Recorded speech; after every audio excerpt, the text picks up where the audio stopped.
This election has always been about the undecided voter, and that's what we'll talk about in today's video. I hope you're having a nice lunch. The undecided voter usually shifts at the very last minute.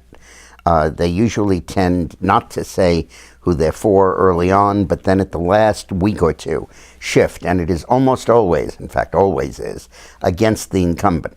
Because when they say they're undecided, it's as if they've decided not to vote for the incumbent. Some of you have heard me say this on TV or in some of the rallies, but it's like if I ask you, are you going to be married to the same person next year? And you tell me you're undecided. Well, that doesn't say great things about your marriage. And you got to spend some time fixing it if that's what your spouse says. Because someone who's undecided has decided to leave the marriage. It's just a question of when. It's the same as that with voting on an incumbent. If you say you're undecided, it means you want a new president or a new incumbent.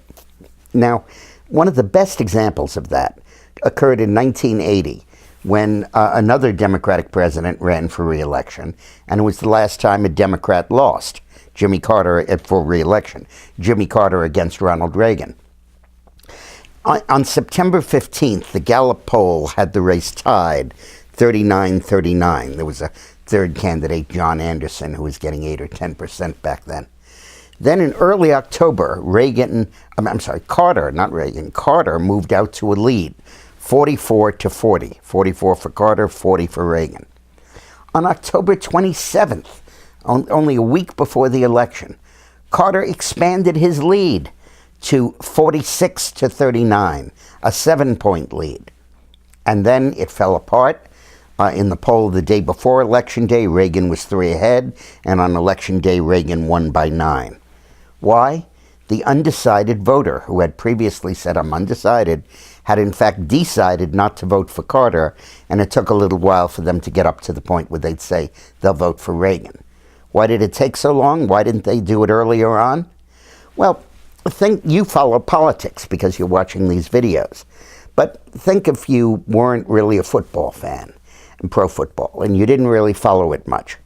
But when the Super Bowl comes around, you learn who's playing, and you probably identify with one or the other team, and you probably even root for the team, and you probably watch the Super Bowl, and you're cheering just as loudly as someone that's been following football for the entire year. And that's how it is with the undecided voter. They don't pay a lot of attention to politics. They have a visceral feel that they want to change, so they say they're undecided, not for Obama.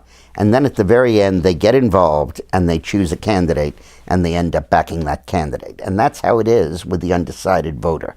And it really means that as we look at this election, unless Obama is constantly polling at 50% or better, he's not going to win this election. So thanks for watching. Now, as we follow this election, Eileen and I and Clayton Leota wrote a book called Dubs Runs for President. You recall that the last book was Dubs Goes to Washington. And Dubs saw all the great historical monuments, and it helped kids really understand the greatness of America. This book is really based on trying to show you and show your children what the steps of the political process are, so that they can follow the steps bit by bit as Dubs goes through them, and they can understand what's going on. So, for example, the convention.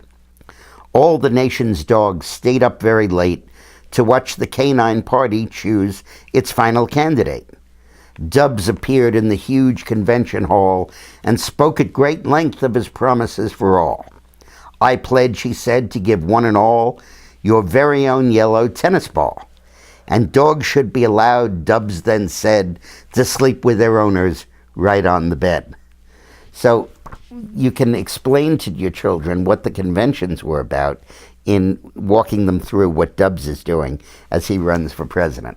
It's available at dickmorris.com, at Amazon, and in bookstores. Thanks a lot for watching.